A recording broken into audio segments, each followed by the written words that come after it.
demand, we demand, I demand, you demand. দাবি একটাই, মুখ্যমন্ত্রীর পদত্যাগ। আর এই দাবিকে সামনে রেখে আরজি করের ঘটনা ঘটার পর থেকে আমরা যখন রাস্তায় নেমেছি ভারতীয় জনতা পার্টি রাজনৈতিক দল হিসাবে, অনেক মানুষ এই প্রশ্ন করেছিলেন যে আরজি করেন অপরাধীদের শাস্তি দেওয়ার সাথে সাথে মুখ্যমন্ত্রীর পদত্যাগের দাবি কতটা সঙ্গতিপূর্ণ। আর আজকে আমরা সেপ্টেম্বর মাসের এই 25 তারিখে রাজ্যের অধিকাংশ মানুষের কাছে এই বার্তা পরিষ্কার হয়েছে যে ভারতীয় জনতা পার্টি 9ই আগস্ট আমরা যখন একথা বলেছিলাম যে অপরাধীদের শাস্তির পাশাপাশি মুখ্যমন্ত্রীর পদত্যাগটা দরকার, আজকে মানুষ এটা উপলব্ধি করেছে। এই রাজ্যে অপরাধীদের মূল চালিকা শক্তি হচ্ছে রাজ্যের মুখ্যমন্ত্রী, আর তার পদত্যাগ না হলে অপরাধীরা শাস্তি পাবে না। আপনারা জানেন যে এই আন্দোলন দুটো খণ্ডে রাজনৈতিক ভাবে অরাজনৈতিক ভাবে ভাগ করবার চেষ্টা হয়েছে। একদল বলেছে যে আরজি কর তার অপরাধীদের শাস্তি চাই, আর আমরা বলেছি যে আরজি কর তার অপরাধীদের শাস্তি চাই এবং তার সাথে সাথে অপরাধীদের আড়ালকারীদের শাস্তি চাই, কারণ অপরাধীদের আড়ালকারীদের শাস্তি না দিলে অভয়ার শাস্তি পূর্ণ হবে না।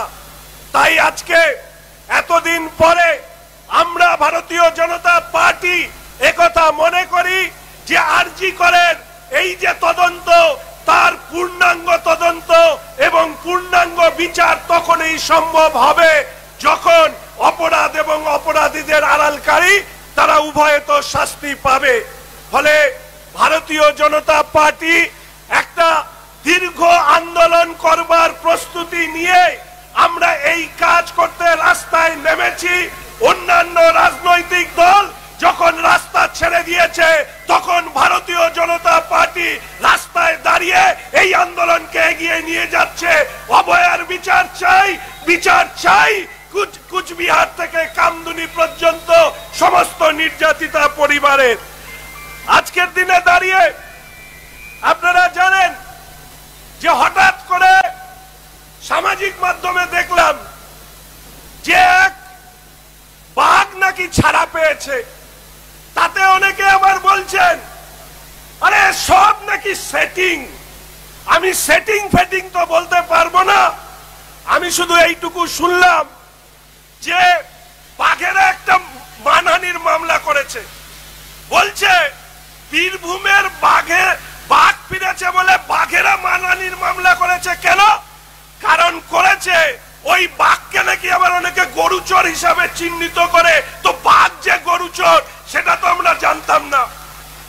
অনেকে সিবিআই এর নানা কথা বলেন, এমন বক্তব্য রাখেন যে বক্তব্য শুনে মনে হয় যে ওনারাই আইনটা জানেন। আপনাদেরকে জানিয়ে রাখতে চাই, লালু প্রসাদ যাদব 1996 সালে পশু খাদ্য কেলেঙ্কারিতে অভিযুক্ত হয়। 2000 সালে লালু প্রসাদ যাদব জেলে যায়। 2002 সালে রাবড়ি দেবী মুখ্যমন্ত্রী হন। লালু প্রসাদ যাদব জেলে থেকে বেরিয়ে জামিনে থেকে রেলমন্ত্রী হন। আর 2017 সালে এনডিএর গভর্নমেন্টের সময় এই লালু প্রসাদ যাদব তার শাস্তি প্রমাণিত হয়, দোষী প্রমাণিত হয়। 2020 সালে লালু প্রসাদ যাদব তাকে আবার তার বাকি শাস্তির অংশটুকু পালন করতে হয়। ফলে ওই অনুব্রত থেকে শুরু করে ওই মানিক থেকে শুরু করে যারা জামিনে বেরোচ্ছেন, এটা ভাববেন না যে আপনারা অপরাধ থেকে খালাস পেয়ে গিয়েছেন। যারা আপনাদেরকে মালা পরাচ্ছে তাদেরকেও আমরা লক্ষ্য রাখছি। আজ নয় কাল সবগুলোকে জেলে ঢোকাবো, একথা আপনাদের সামনে বলে রাখতে চাই। আমরা আপনাদের সামনে এই অংশের মাঝখানে দাঁড়িয়ে আমি এটা আশা করি যে স্বাস্থ্য প্রশাসনের সঙ্গে বা জুনিয়র ডাক্তারদের সঙ্গে কেউ বা কারা যদি এখানে উপস্থিত আছেন বা আমার কথা যদি শোনেন, আমরা প্রথম দিন থেকে ভারতীয় জনতা পার্টি একটি কথা বলেছি যে আমরা জুনিয়র ডাক্তারদের আন্দোলনের সাথে সহমত পোষণ করি, আমরা তাদের প্রতি সংগতি জানাই। জুনিয়র ডাক্তাররা 5টি দাবি তুলেছিলেন। এই 5টি দাবি যারা দেখেছেন তারা জানেন যে তার 3 নম্বর দাবি ছিল বিনীত গোয়েলের অপসারণ। প্রথম 2টি দাবি ছিল আরজি করের অপরাধীদের বিচার, দ্বিতীয় দাবি ছিল সিবিআই এর দ্রুত তদন্ত, তৃতীয়, চতুর্থ এবং পঞ্চম দাবির মধ্যে ছিল থ্রেট কালচার এবং যতদূর সম্ভব স্বাস্থ্য দপ্তরের দুর্নীতি এবং তাদের স্বাস্থ্যকর্তাদের অপসারণ। আমরা জুনিয়র ডাক্তারদেরকে সম্মান করি। আমরা একথা মনে করি যে জুনিয়র ডাক্তারদের আন্দোলনের থেকে রাজনৈতিক দলের অনেক শিক্ষা গ্রহণ করবার আছে। একথা আমরা প্রকাশ্যে কথা বলেছি। তারা যে অনমনীয় লড়াই করেছেন তাকে আমরা ভারতীয় জনতা পার্টির মঞ্চ থেকে আমি ব্যক্তিগতভাবে জানাই। কিন্তু এই কুর্নিশ জানানোর পাশাপাশি কয়েকটি সাধারণ প্রশ্ন যারা আন্দোলন করলেন, যারা এই আন্দোলনকে অরাজনৈতিক রাখার জন্য জুনিয়র ডাক্তারদের মঞ্চ থেকে কোন রাজনৈতিক দলকে টার্গেট করে স্লোগান দিলেন, তাদের কাছে এই প্রশ্ন রাখতে চাই। কারণ আমরাও তো জুনিয়র ডাক্তারদের আন্দোলনকে সমর্থন জানিয়েছিলাম। তৎসত্ত্বেও আমরা দেখেছি এক অংশের জুনিয়র ডাক্তারদের ভিড়ে মিশে থাকা রাজনৈতিক দলের মুখ না মুখোশ, তারা কাউকে কাউকে বিশেষ করে টার্গেট করে স্লোগান দিয়েছিলেন।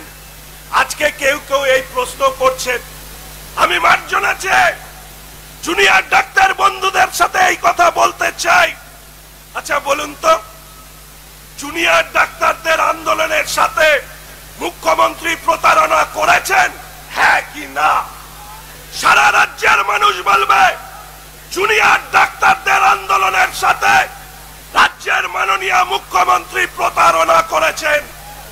আচ্ছা এবার বলুন তো, জুনিয়র ডাক্তারদের সাথে আন্দোলনে প্রতারণা করা হলো, জুনিয়র ডাক্তারদের যারা মুখপাত্র তারা একথা বলতে কেন ভয় পেলেন যে আমরা যা দাবি তুলেছি সেই দাবি মুখ্যমন্ত্রী পূরণ করেননি? তিনি ধূর্ত রাজনীতিবিদের মতন আমাদের সামনে আমাদের সাথে প্রতারণা করেছেন। একজন জুনিয়র ডাক্তারদের আন্দোলনের সমর্থক হিসাবে আমি এটা প্রত্যাশা করেছিলাম যে জুনিয়র ডাক্তাররা যারা মেরুদণ্ড উপহার দিয়েছিলেন সেই মেরুদণ্ড সোজা করে মুখ্যমন্ত্রীর উদ্দেশ্যে কথা বলা উচিত ছিল কি উচিত ছিল না? আপনারা বললেন বিনীত গোয়েলের অপসারণ চাই। মুখ্যমন্ত্রী তিনি বললেন যে বিনীত গোয়েল যে পোস্ট চেয়েছে আমরা সেই পোস্ট ওকে দিয়েছি। এর নাম অপসারণ? এর নাম অপরাধে অভিযুক্তকে শাস্তি দেওয়া? যদি এটা জুনিয়র ডাক্তাররা মেনে নেন তাহলে মনে হয় যে মেরুদণ্ডের কোথাও অদল বদল হয়ে গিয়েছে। যে মেরুদণ্ড তারা ওদেরকে পুলিশকে উপহার দিয়েছিল সেই মেরুদণ্ড মুখপত্রদের নিশ্চিতভাবে তাদের ওপরে নেওয়া উচিত।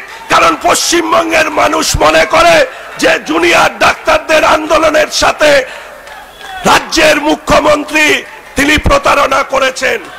আর এই প্রতারণার কারিগরকে, এই প্রতারণার কারিগর হচ্ছে মাকুমুল।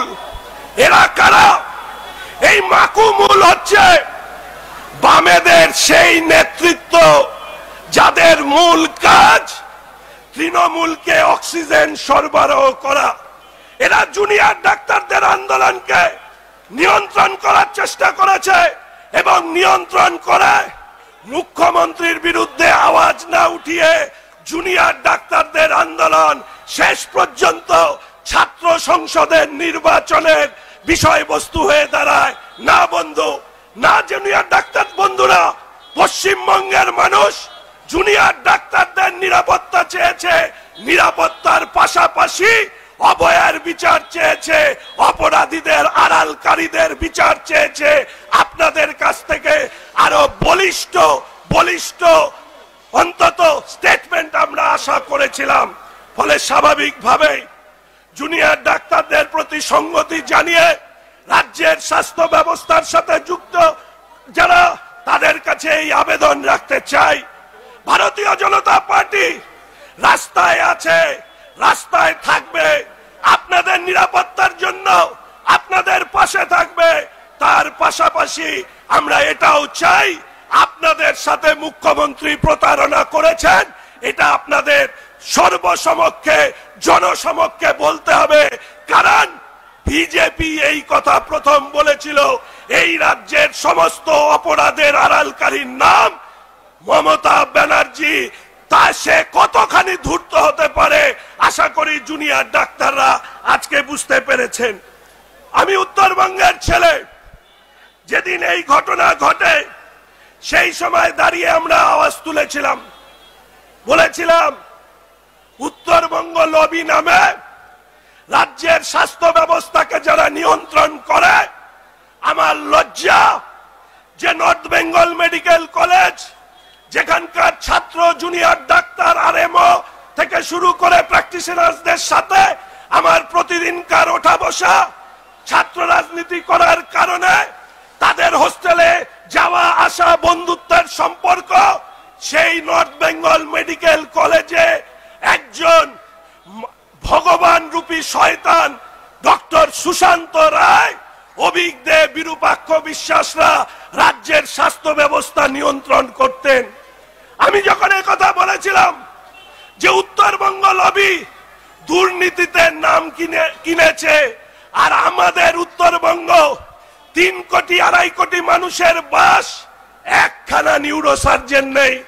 উত্তরবঙ্গ লবির যদি এত দম থাকতো তাহলে আমাদের উত্তরবঙ্গ মেডিকেল কলেজ সহ কুচবিহার থেকে শুরু করে মালদা অব্দি প্রত্যেকটি মেডিকেল কলেজের অবস্থা এত খারাপ কেন? ফলে এরা মানুষের উপকারে আসে না, এদেরকে আমরা ভগবান বলি। ডাক্তাররা হচ্ছে ভগবানের আরেক রূপ, আর সেই ভগবানরা যে ধরনের দুর্নীতি করেছে, ভবিষ্যতে নিজের বাড়ির ছেলে মেয়ে ডাক্তারি পড়তে গেলে আগে তো তাকে মেন্টাল কাউন্সিলিং করতে হবে যে তুমি কিন্তু এই দুর্নীতিতে জড়িয়ে পড়ো না। আজকে ডাক্তারদের প্রতি, এই অসৎ ডাক্তারদের প্রতি মানুষের যে ঘৃণাবোধ তৈরি হয়েছে, তার কারণ এই ধরনের মানুষ, সে সন্দীপ ঘোষ হতে পারে, সে সুশান্ত রায় হতে পারে, সে অভিজ্ঞ বিরূপাক্ষ বিশ্বাস হতে পারে। আজকে শুনলাম কুচবিহার মেডিকেল কলেজের এক ছাত্রী আত্মহত্যা করেছিল এই থ্রেট কালচারের নামে।